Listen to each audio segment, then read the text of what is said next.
Aloha and welcome to Lucy's Paradise Podcast. Before you do anything, please like and subscribe. Today we have an interesting episode with Justin because we're going over the real story about what happened with Daylenn Pua, who is an 18-year-old that went missing in 2015 off the Haiku Stairs. Well, technically the Mauna Valley. He never even made it to the stairs, but we'll True. get there. Facts. Yeah, he's often associated with the stairs, Right. but that's because that that's was where his he was mission. Trying to get there, yeah. Right.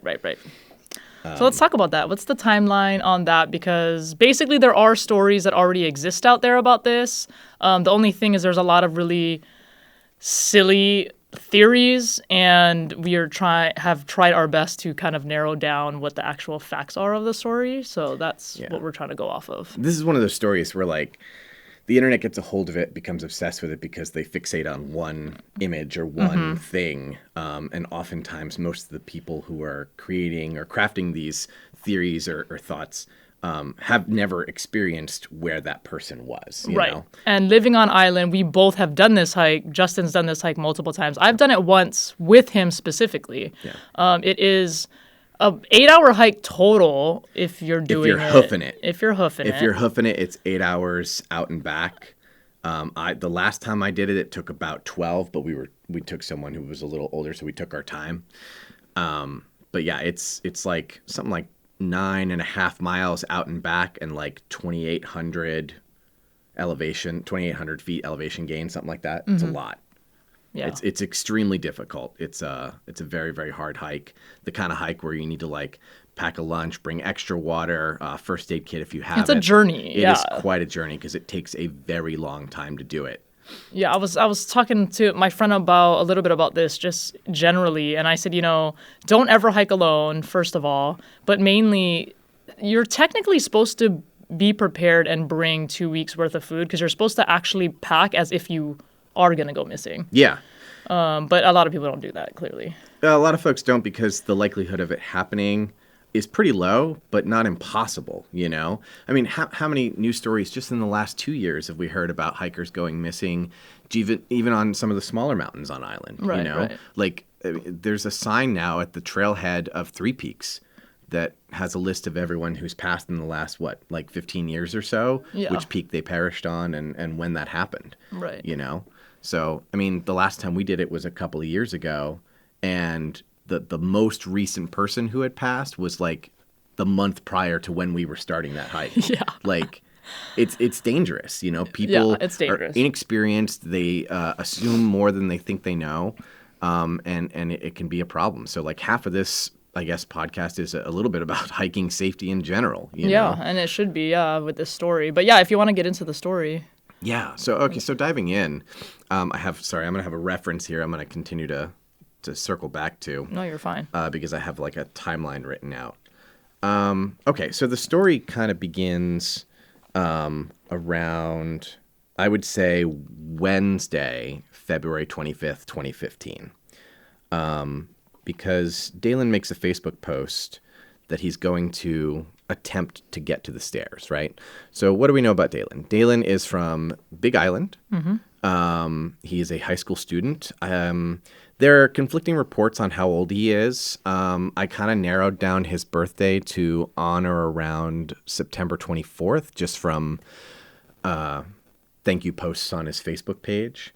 There were a lot of thank you posts, I think, on the 24th. So I don't know if it was that day, the day before, or somewhere in there. So somewhere around September 24th. And he's either 17 or 18. I don't know. There's conflicting reports in the KHON news articles and the HHN news articles. Some say 17, some say 18. It's unsure. But either way, if he was about that age, he would have been a high school junior or senior for sure, right? Right. So he's from Big Island. He traveled to Oahu for a school trip, according to the sources. And he was staying with his grandmother in Waianae, right? That's on the west side of the island. Yeah. So he's a high school student. He doesn't have access to a vehicle. So what he wants to do, because he's visiting the island for this school trip, is take one day of the, 3 to 5 days that he's going to be here and try and get this hike done and then return home safely, a couple weeks later. I have the date written down for when he was scheduled to fly back.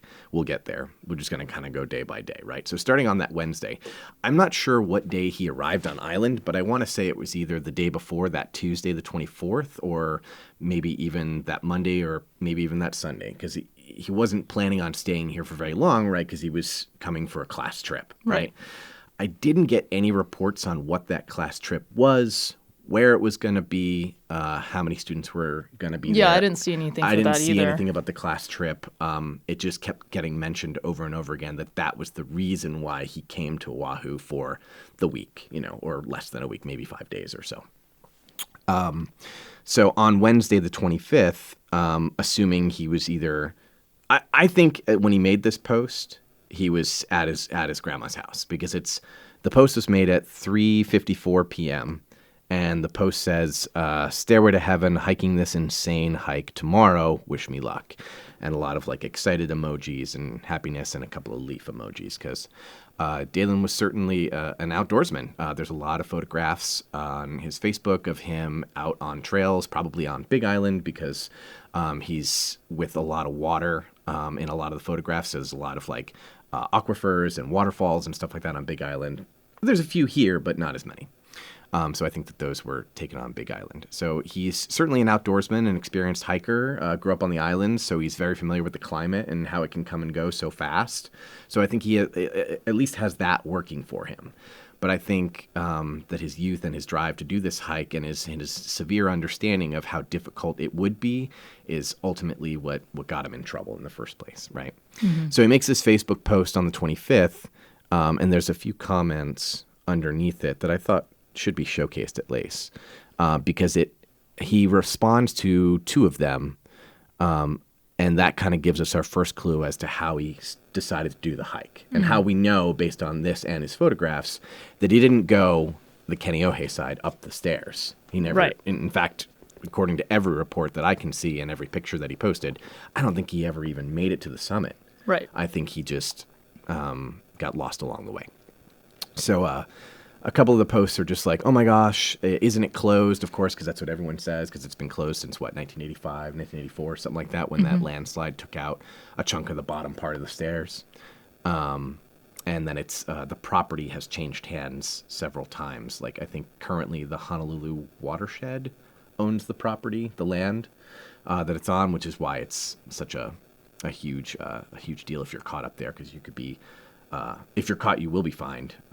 Yep. Currently, that fine is about $1,000, and then you also have a court date. So the court date thing is tricky, because if you're doing the hike and you're visiting from off island, you got to come back for the court date. Right. So it's not just so much as pay the fine. There's your entry fee. You know what I mean? So right. They're going to make a lesson out of you. If you get caught. So it's a big deal not to do it. Anyways, back to his post. So a few friends say, "Don't do it. It was closed, right? You're going to get a citation." He says, "Yeah, it's closed, and yes, you can get a citation, but the citation isn't that bad. But there's other ways to getting to the stairs without breaking any laws," right? So anybody who does any research on this through Reddit threads and other message boards, if you really want to do this hike, you do a little research and try to figure out how to not get caught, because everybody knows if you do this hike, you will be caught if you do it wrong, right? Right. I mean, we knew that going in. Yeah. So basically, going straight up the stairs is the riskier part. Is the riskier part, right? Because there's security at the base of the stairs. Sometimes they'll send a security guard up the stairs, and he'll hide in either the summit or one of the buildings below. I've heard reports about that. And they'll catch you that way, because the moment you step a toe on the concrete, you're trespassing, right? Yeah. And so that's an easy fine for them, "Hey, caught you, right. Here we are, ID please," that sort of thing, right? Mm-hmm.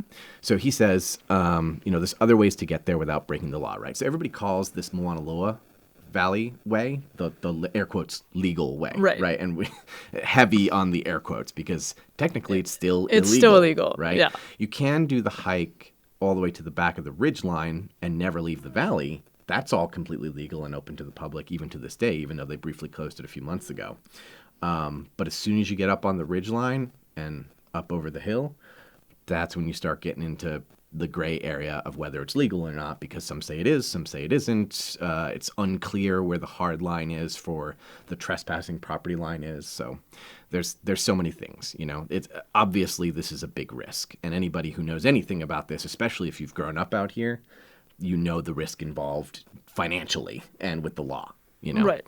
So he's aware of that. We can see that from his post here, right? And then someone underneath that says about the landslide, which took out a chunk of the stairs in the 80s, right? Be careful. And he says, yeah, that happened earlier in February. Oh, that's right. There was the second landslide in February of this year, of that 2015, where another chunk of the stairs got taken out.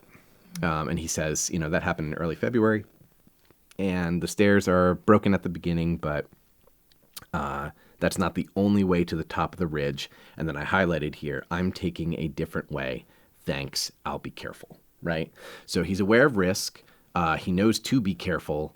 And he is also aware that he's not going up the front way. So that's two pieces that he wrote handwritten. I'm going a different way. I know the other way. Right? So that's how we know, just from this post, that he went up the Mauna Loa ridge instead of the front way, right? And if you know anything about Oahu, the island is separated by two mountain chains. West and east side are separated by the Waianae Range, and the north and south side are separated by the Ko'olaus. Mm-hmm. And this mountain is one of the top 22 peaks of the Ko'olau Range. So it's very tall. I mean, the top, I want to say the top 30 peaks in the Ko'olau Range, from highest to lowest on the 20th, we're talking about just a few hundred meters between the difference of the top and the bottom. So they're all pretty much, extremely tall. Everything's going to be over 2,800 feet, right? It's a lot of elevation gain. So we know from this post that he's deciding to go that way. Okay. The other thing we know is he doesn't have access to a vehicle, right? So on the morning, so that post was made at 3:54. I didn't get the screenshots on when he replied, but I want to say they were pretty close to around when he posted. So about 5:30, and then shortly after that, maybe about 6 or so, he makes another post where he shares like a dance video because he was interested in dance, and then there's some silly comments under that. So I think, and this is something that I don't hear a lot of people talking about, but I think he got a good night's rest. Mm-hmm. I think he knew he was going to get up early in the morning because his grandmother warned him. That's in a couple of the articles. Don't go. She warned him many times. Don't go. So I think he got up early for two reasons. One, to sneak out of the house because he was aware that she wasn't going to let him go. And two, that he had to get on a bus from Waianae and take it all the way to this ridge. And just on Google Maps, we know that bus ride takes about 2 hours to 2.5 hours. Okay. So that's the morning of Thursday, February 26, 2015. He has a post at 5:34 a.m. that says on Facebook, "And the hike begins." But you and I have talked about this. We don't know if that's when he's standing in the park in Mauna Loa Valley.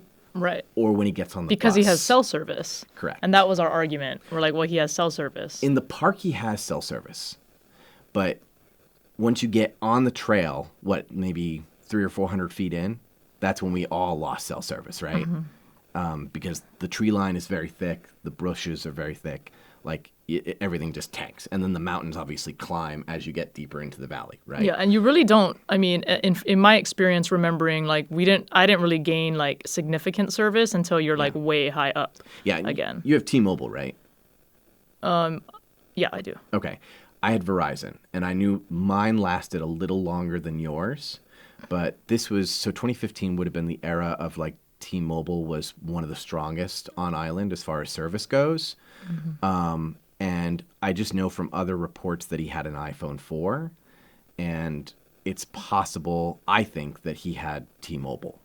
So it's one of the most affordable rates. So just banking on that and figuring out when your service tanked in 2024, we know that he lost service starting the hike easily within the first 200 feet of the hike. Right. And that's, 9 minutes in or so? Mm-hmm. Something like that. Yeah. So he makes this post at 5:34 a.m.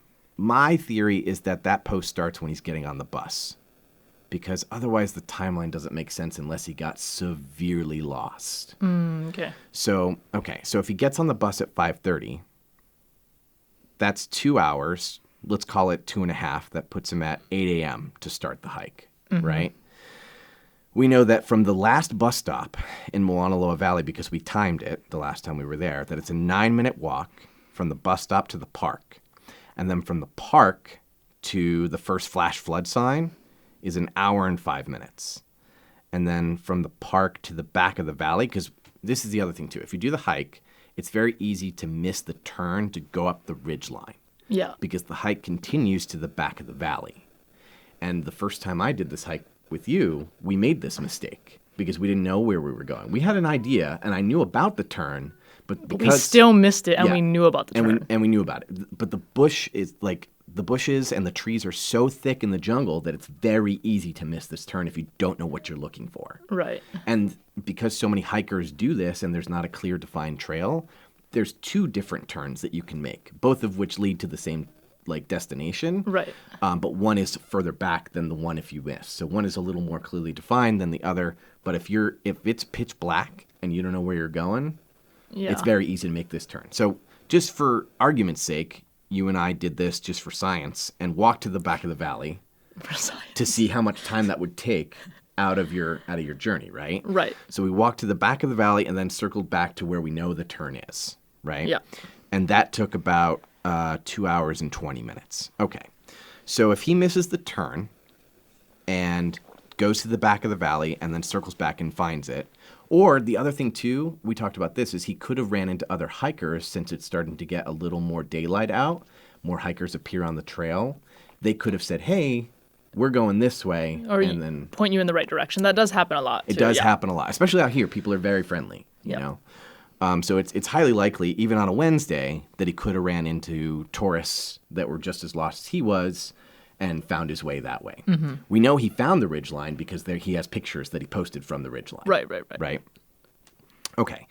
So we're looking at about, let's see, 5, 3, 8, 9. So he would be getting on the ridgeline about 10 or so, right? Because I can't remember which article it was, but around 11 a.m.-ish, he posted 4 photographs on Instagram, and he had his Instagram linked to his Facebook profile. Okay. And that's how we have the timestamp on that. So the 4 photos are the ones that come into question and start this whole other theory about the vindictive hiker theory. Okay. That is on like so many other videos and why it continues to be a story told today. But we're here today to basically dispel that theory because it's a nothing burger. It legitimately is. There's absolutely no way. Nobody's going to follow you for 4 hours to murder you. No one's going to follow you for that much time through that much shrubbery. And the other thing, too, we know is that he started the hike with slippers on, shorts, and a red T-shirt. Or was it white? White. It was a white T-shirt. Red backpack. That's what it was. Red backpack, white T-shirt, slippers. Right? This is the kind of hike you want expensive hiking boots on. And he had shorts. Yeah. He had shorts on. So it's February. It's cold. It's rainy. It's the rainy season. That's the other thing, too. As I've done this hike when it's dry, and I've done this hike when it's wet. And it sucks both ways. Yeah. It doesn't matter. There's no easy way to do this hike. Yeah. Because no matter what, you're going to slip, right? And the more people who do it, the more erosion happens. It's not a defined trail, yada, yada, right? So to do it in slippers, when we did this test to see how far out back we could go, I decided to wear mine, right? And what happened? We got stuck in the mud, right? Because if you get, this is even before the turn, there are big, mud puddles. Yeah, lows where the mud is it's unavoidable. 5 inches thick. It's unavoidable. It's completely unavoidable. Yeah. And I lost a shoe, right? Yeah. We're just walking through regular, and I lost a shoe. So that factors into the timeline, too, as to how. Yeah. So maybe he did get a slip of stuck. Maybe he did have to try and figure out his way around these mud puddles, you know? Yeah. Because in the dark, you can't really tell. Yeah. You know, because it just looks like the trail, you know? Yeah, I'm wondering if he had a flashlight or what. There were no reports that he had one. I don't know that he would have brought one. I feel like if he was smart, he could have. I think it's in the realm of possibility. And it certainly would have made it easier to find, right, if he had fallen. I think he could use that as a reference. So Probably didn't. And then are you going to use your phone that whole time? Like realistically, probably not. I've used my phone, but it doesn't last long. there's that. You know? I think he used his phone. Because the flashlight, because especially if he had an iPhone 4, easy to turn the flashlight on. So he probably used his phone as a flashlight. Yeah. And that just burns the battery because it takes 2 hours just to get to the ridge line. Oh, yeah. And if he didn't put his phone in airplane mode, it's going to be searching for that service the whole time you're in the valley, which just burns the battery that much more. Yeah. And the iPhone 4 battery wasn't even that great to begin with. Yeah, right? yeah. So I think he used his flashlight on his phone instead of having an actual one. And then there's a piece... Because it was a gloomy day, too. So. Yeah. Well, that's the thing, too, that a lot of people don't know about this valley range. If you spend any time on the Ko'olau's, it doesn't matter which chunk of the Ko'olau's you're on, the rain comes and goes so fast. Yeah.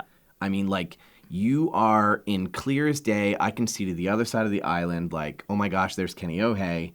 And within minutes, you've got a cloud so thick you can't see 20 feet in front of you. It happens that fast. And the wind is so loud, we couldn't hear each other being 5 feet from each other. Yep. So the fact that they even heard him down the road. We'll get to that. Yeah. We'll get to that part. Okay, so he posts the photos around 11 a.m., right?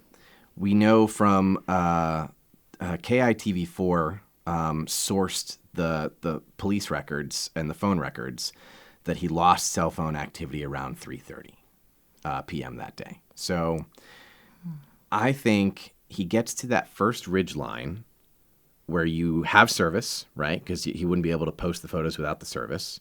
And here's, okay.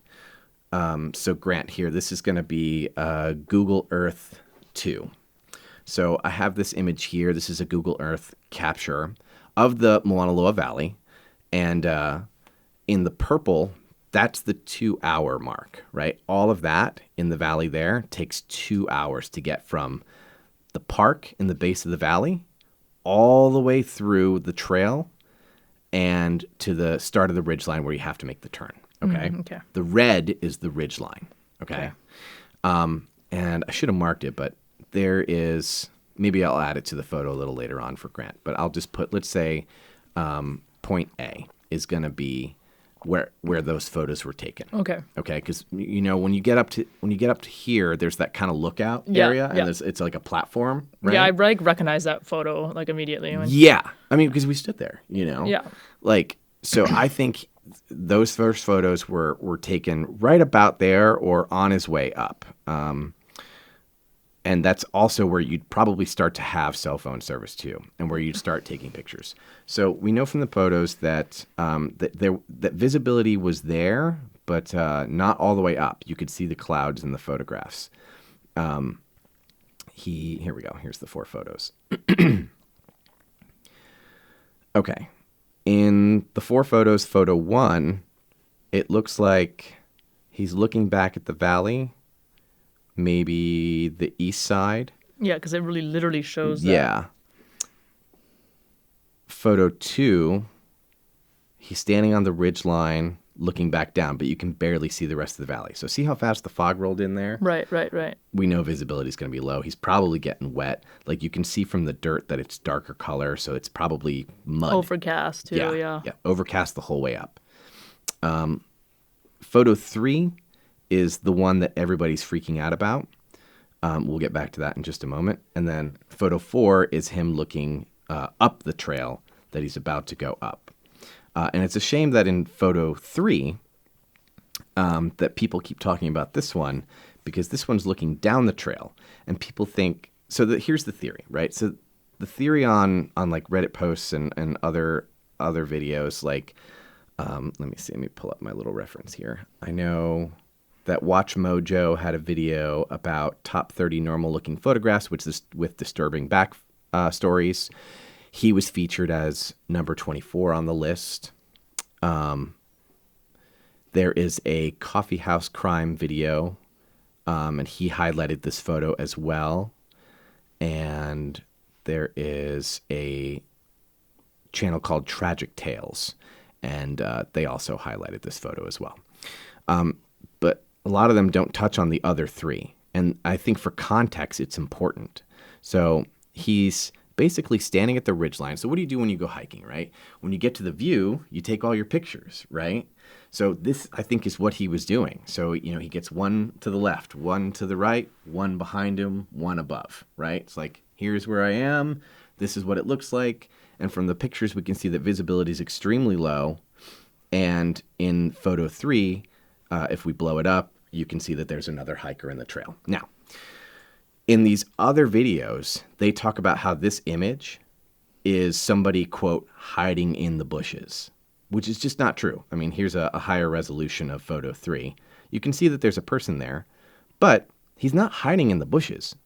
If you've ever been on this trail, that's the trail. Like that, there is no trail. It just looks like that. Yeah. He's looking down the ridgeline, which is very narrow to begin with. Yeah. And this is just another hiker coming up. Behind him, yeah. Exactly.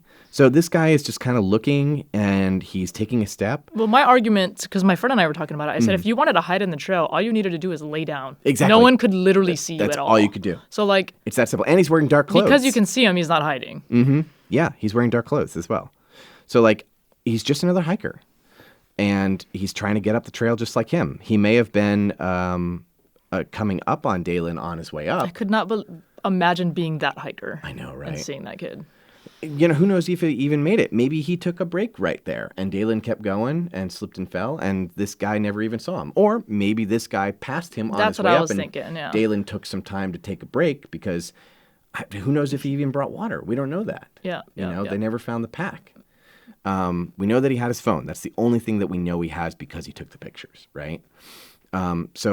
Because he's an experienced hiker, I'd imagine he would have taken some water, right? But maybe not enough because you don't know how long this is going to take if you've never done it before. It's extremely taxing because to get to right where he took this photo, what did we say? That's about 3 hours of hiking if he missed the turn, 2.5 if he's hoofing it and actually made the turn.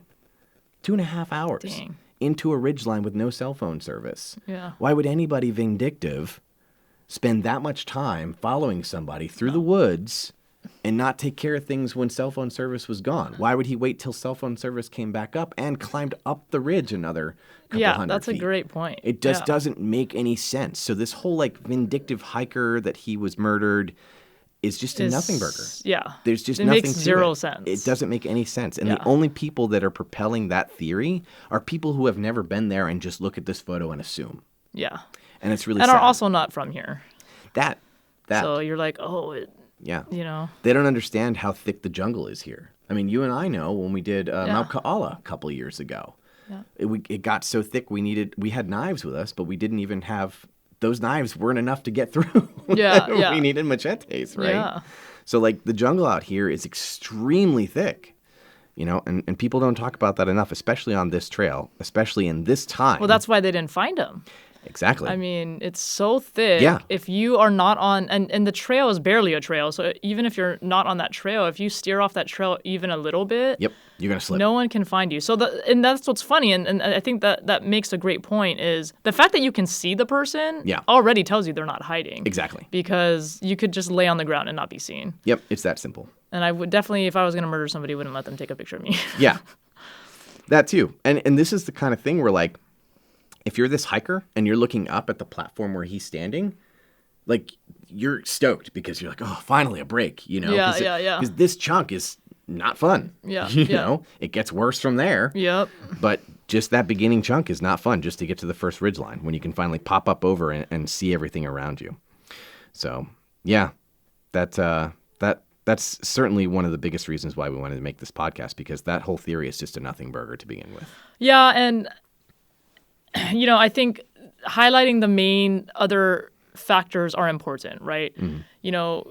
This is somebody who also went on a hike by themselves. Yeah. So, not smart. Yeah, not smart. Realistically, what's going to happen on hikes when you go by yourself is you are going to see other hikers. Mm-hmm. That's totally normal. And a lot of the times I see people, with no shoes on, with not enough water, with not enough food, and they end up turning around or whatever. Or getting lost. Or getting lost. I did a waterfall hike last year, and I know the trail. I've done it several times and did a few times with you. We ran into hikers that were visiting, and they had been lost out there all morning. They were lost for 3 hours. Wow. And this is a pretty simple hike. Yeah. They just made a wrong turn and couldn't find their way back. Wow. And they were exhausted because it's one of those hikes that you kind of like, it's easy to begin with. And then you hike down the valley. And if you don't know where you're going, you know, everything looks the same in any direction that you look. And if you're from the city and you're just trying to do a simple hike that somebody recommended once, you're going to get lost, you know? So when we found them, they were holding like a Gucci backpack. They were out of water and had been for like 2 hours. Oh my gosh. And they definitely were not experienced hikers just by the short conversation we had with them. They were like, somebody told us this was going to be fun, you know. Not fun. Yeah, not fun. We're lost. And we were like, hey, here's where you need to go when you get to this part. And if it's hot, and then that's even worse. Even worse. You don't want to be without water. Yep. But I think temperature would have been in the like 70s or so, maybe even into the high 60s that morning, because it would have been February. My biggest concern with the weather in his situation is once he went missing, how the length of time that right? it took to even figure it all out. Yep. Yeah. Okay, so we'll get to that. All right, so his story kind of ends on that Friday. Or I'm sorry, on that Thursday, because his last cell phone activity was reported by the police at, this is via KITV4, at around 3:30 p.m. is when and they were his last saying that known his cell phone grandmother activity. had dinner prepared for him. Yep. He didn't show up. She knew he was doing the hike. And when he Exactly. didn't return around dinner time, Yep. she was concerned. Started to get concerned, yeah. And then you go to sleep, wake up the next morning thinking, oh, maybe he just got lost. Maybe he got caught up with a friend, you know, whatever the reason. Poor grandma, man. Well, the other thing, too, is like a lot of times with missing people is they always tell you to wait 24 hours before you report missing, especially with kids, right? Because how many – I wish I had the figures in front of me, but there's such a large percentage of, quote, runaways that come back within, 18, 20 hours, 24 hours, 48 hours, Yeah.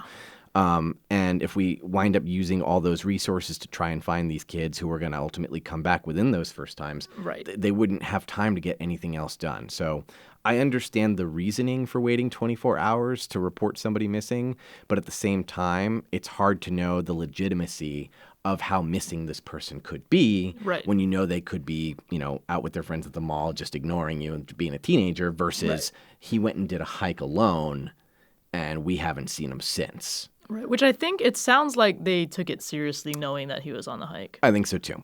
So according to KHON, on the morning of Friday, February 27th, 2015, he is reported missing. All they know is probably the report from the grandma that he was going to do Haiku Stairs, right? So again, this is a mountain range. There's a front face and a back face. The back face is the northern face, which faces Kaneohe, and that's where the stairs are.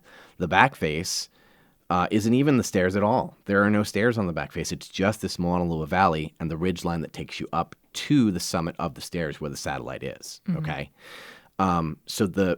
Because the Hawaii Fire Department don't know that he took that route, they spend the entire first day searching on the Haiku side. Oh, okay. And that's reported by KITV4.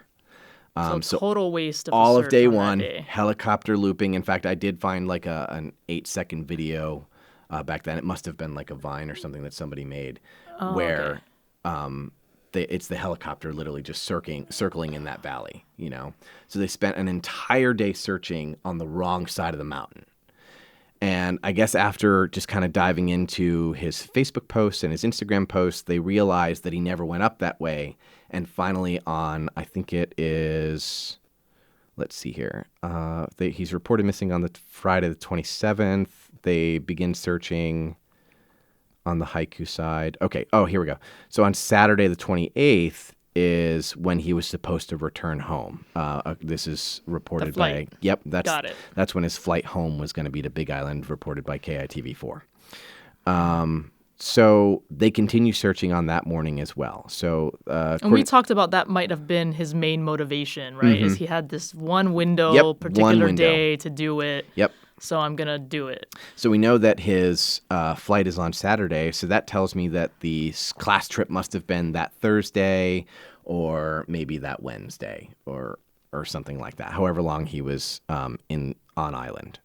So this was the last thing he was going to do before returning home, right? That was his motivation.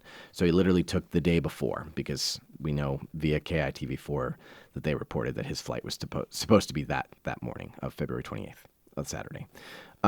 So they continue searching efforts from 6:30 a.m. to 7 a.m. on Saturday the 28th. They report that the weather is so poor they can't even get a helicopter up.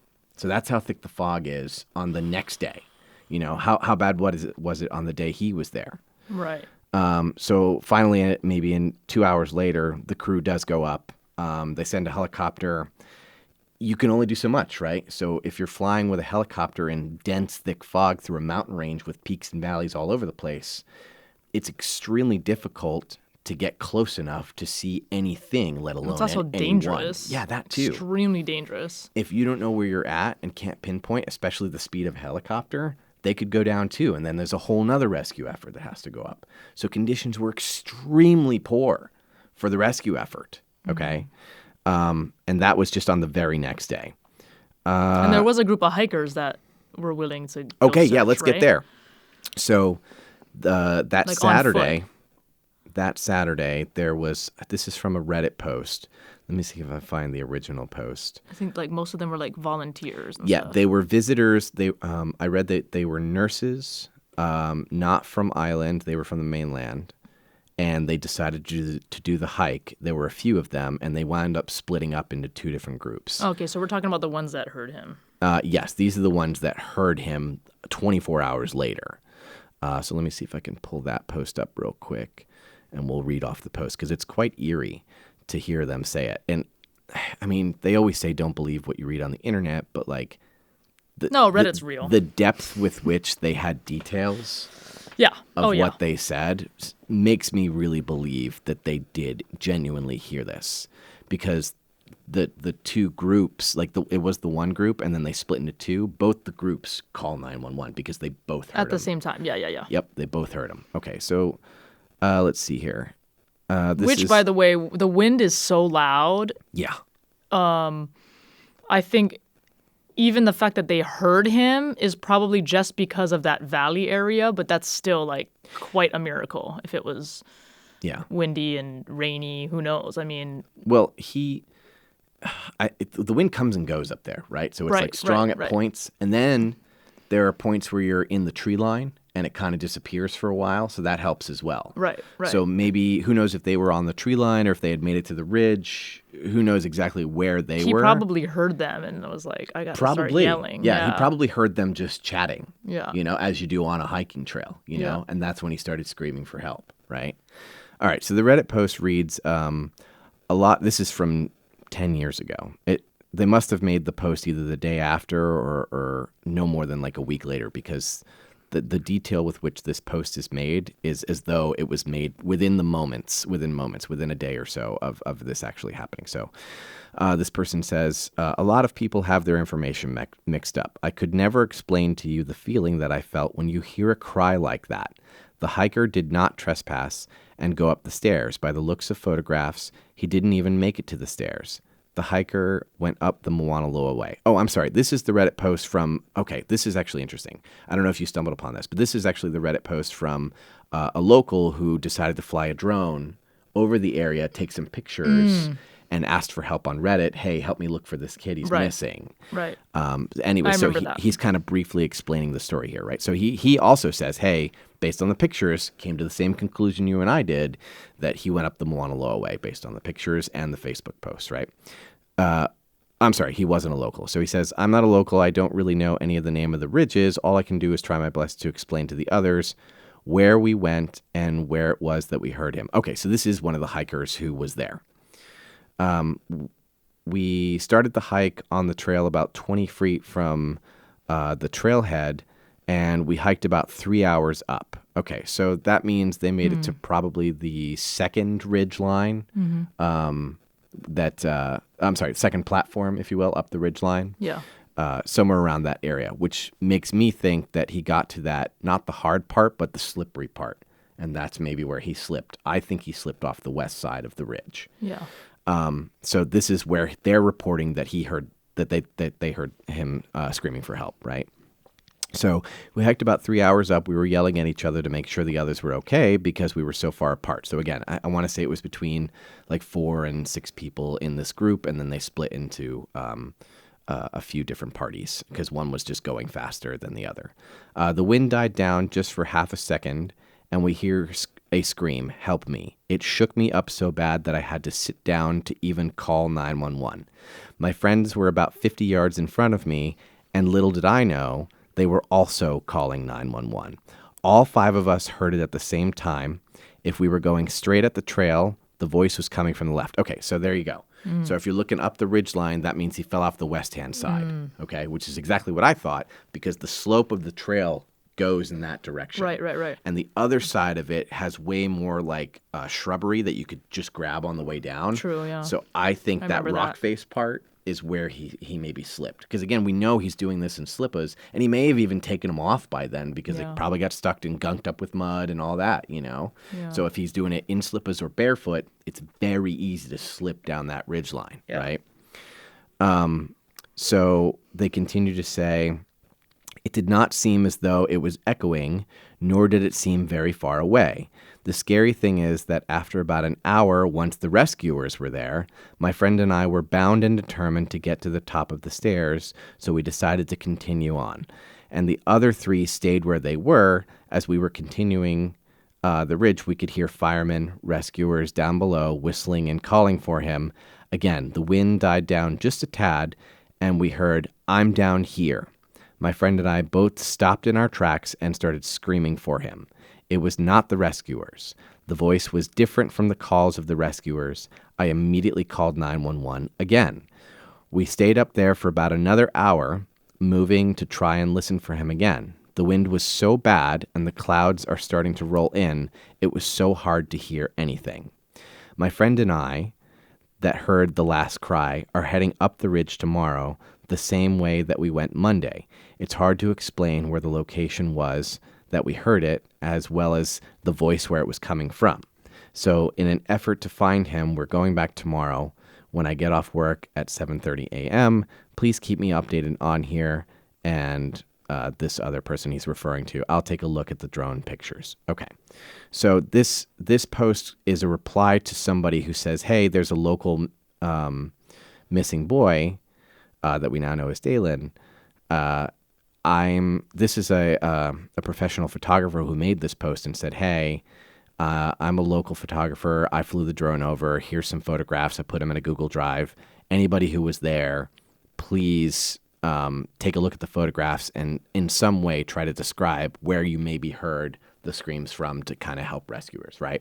This is a valiant effort, honestly. This guy really went out of his way to try and help.